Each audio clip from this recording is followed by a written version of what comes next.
भूल horror story. 17 साल की समृद्धि ने छोटी उम्र में ही अपनी मां को खो दिया था। तब से उसके पापा गौतम ही उसकी पूरी जिंदगी थे। समृद्धि के पापा ने कभी भी उसे अपनी मम्मी की कमी महसूस होने नहीं दी, पर उनकी लाइफ में एक दिन ऐसा आया जिसने उनकी जिंदगी ही बदल दी। एक यूजुअल संडे का दिन था। समृद्धि के पापा कुर्सी पर बैठकर अखबार पढ़ रहे थे और समृद्धि अपने रूम में कथक डांस प्रैक्टिस कर रही थी। तभी अचानक से घर की डोरबेल बजी। दरवाजा खोलने पर बाहर सूट पहने एक लॉयर खड़ा था। उसने बताया कि गौतम के चाचा का देहांत हो गया है और उन्होंने अपनी एक हवेली विरासत में गौतम को सौंपी है। गौतम को यह बात बहुत अजीब लगी, क्योंकि गौतम की अपने चाचा से बिल्कुल नहीं बनती थी और वो करीबन 15 सालों से उनसे नहीं मिला था। पर जब उस लॉयर ने पूरा पेपर वर्क दिखाया तो गौतम को समझ आया कि ये सब सच था। समृद्धि और गौतम को अभी भी यकीन नहीं हो रहा था कि वो इतनी बड़ी हवेली के मालिक थे। हवेली को देखकर समृद्धि के पापा को समझ आ गया था कि वो अपनी फाइनेंशियल सिचुएशन में इतनी बड़ी हवेली में रहना अफोर्ड नहीं कर सकते थे। इसलिए उन्होंने उस हवेली को बेचने का डिसीजन लिया। पर समृद्धि की आंखों में एक अलग सी चमक थी। उसने अपने पिता को बोला कि वो हमेशा से एक बड़े से घर में रहना चाहती थी। गौतम ने समृद्धि की खुशी देखकर कुछ समय उस हवेली में रहने का डिसीजन लिया। वो हवेली जितनी बाहर से खूबसूरत थी उतनी अंदर से भी। समृद्धि की खुशी का ठिकाना ही नहीं था। वो पूरी हवेली में घूम घूम कर हवेली के सभी कमरे देख रही थी। तभी वो एक ऐसे कमरे के आगे पहुंची जिसका दरवाजा बंद था। उस बड़े से दरवाजे पर एक बड़ा सा ताला लगा था और उस ताले पर संस्कृत में कुछ लिखा हुआ था। समृद्धि ने उस ताले पर जैसे ही हाथ लगाया उसे मानो बहुत जोर का करंट लगा। इससे पहले कि समृद्धि कुछ समझ पाती, उसके पापा ने उसे आवाज लगाई और समृद्धि वापस मुड़कर अपने पापा के पास जाने लगी। पर चलते चलते समृद्धि के कानों में एक आवाज आई। उसके कानों में एक औरत हंसते हुए उसे पुकार रही थी।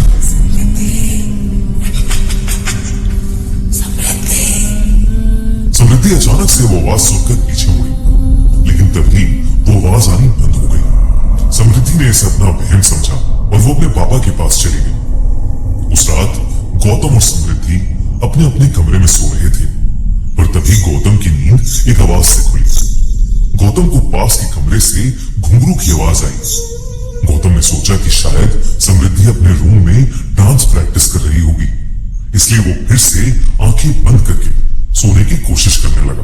पर घुंघरू की आवाज धीरे धीरे तेज होने लगी। ऐसा लग रहा था कि जैसे घुंघरू पहनकर कोई गौतम के पास आ रहा हो। इससे पहले गौतम कुछ समझ पाता, घुंघरू पहने कदमों की आवाज उसके बेड के पास से आने लगी। गौतम तेजी से उठा तो उसने देखा कि कमरे के अंदर कोई भी नहीं था। अब गौतम को कुछ अजीब लगने लगा था। वो उठकर समृद्धि के कमरे की तरफ गया। समृद्धि के कमरे में पहुंचकर उसने देखा कि वो कमरे में थी ही नहीं। अब गौतम को टेंशन होने लगी थी। वो समृद्धि को आवाज देकर पुकारने लगा। उसने हवेली की लाइट जलाने की कोशिश की, पर कोई भी बटन काम ही नहीं कर रहा था।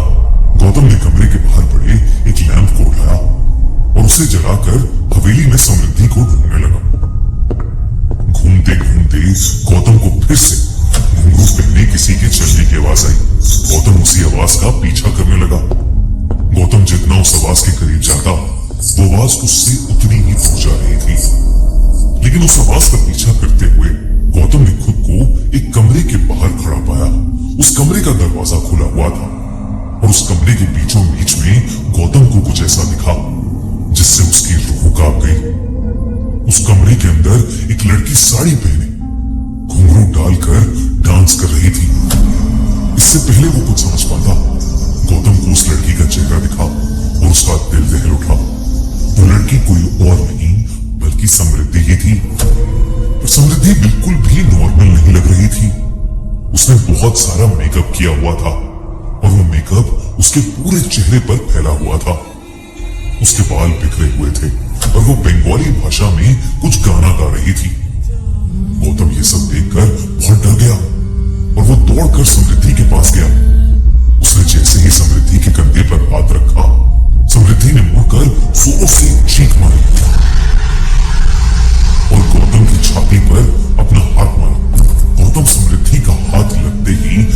से बाहर जाकर गिरा और उस कमरे का दरवाजा गौतम के मुंह पर बंद हो गया।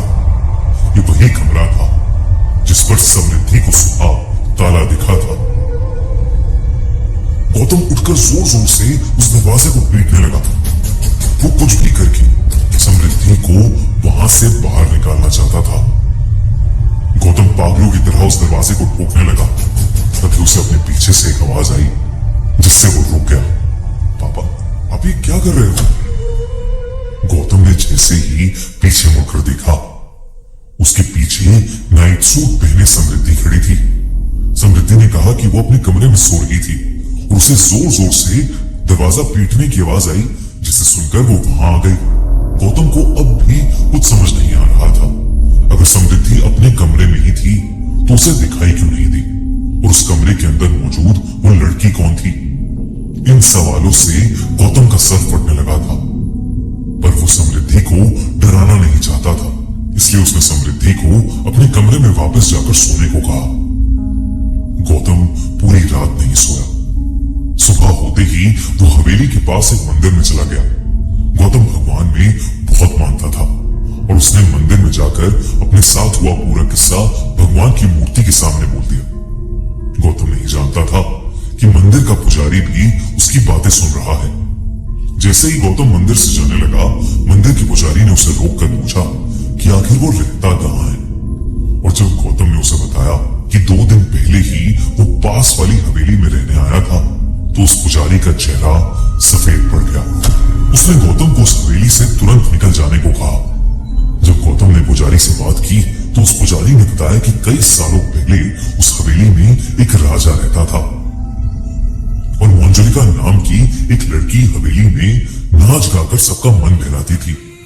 पर धीरे धीरे राजा को मंजुलिका से लगाव होने लगा। पर मंजुलिका अपने साथ नाचने वाले एक साथी से बेहद प्यार करती थी। उस राजा को जैसे ही इस बात का पता चला, जलन और गुस्से की आग में उसने मंजुलिका और उसके साथी दोनों को ही जान से मार दिया। YouTube चैनल से तुम महीने का 20 से 30 हजार कमा सकते हो। कोई तुक्के लगा के नहीं, इसकी स्किल्स सीख। से मार दिया। मंजुलिका की मौत हो गई, पर उसकी आत्मा उस हवेली में ही रह गई। और आज भी मंजुलिका की गुस्से से भरी आत्मा उसी हवेली के एक कमरे में बंद है। गौतम को अब सब कुछ समझ आ गया था। जो कल रात को उसे दिखी वो कोई और नहीं बल्कि मंजुलिका थी। और अब उस हवेली में रहना उसके और समृद्धि के लिए खतरे से खाली नहीं था। वो उसी पल समृद्धि को लेकर वहां से जाना चाहता था, लेकिन जब वो घर वापस गया तो समृद्धि मंजुलिका वाले कमरे में बैठी हुई कल रात जैसे साड़ी और घुंघरू पहने हुए उस कमरे में बड़ा पुराना सामान देख रही थी। गौतम ने समृद्धि को वहां से चलने के लिए कहा, लेकिन समृद्धि वहीं रुकने की जिद करने लगी। जैसे ही गौतम ने समृद्धि को डांटा तो समृद्धि अचानक से गौतम पर ही हावी हो गई। उसने गौतम को उसकी गर्दन से उठा लिया और बंगाली भाषा में गुस्से से कुछ अजीब सा बड़बड़ाने लगी। कुछ ही पलों में गौतम की सांसें रुक सी गई थी। वो दर्द के मारे छटपटा रहा था, लेकिन इतने में उस मंदिर का पुजारी कुछ लोगों को लेकर वहां आ गया और उसने तुरंत समृद्धि पर गंगा जल फेंका। समृद्धि ने गौतम को छोड़ दिया और वो वहीं बेहोश होकर नीचे गिर गई। गौतम और उस पुजारी ने वहीं पूजा करके उस कमरे को फिर से ताले से बंद किया और गौतम समृद्धि को लेकर उस हवेली से हमेशा हमेशा के लिए चला गया।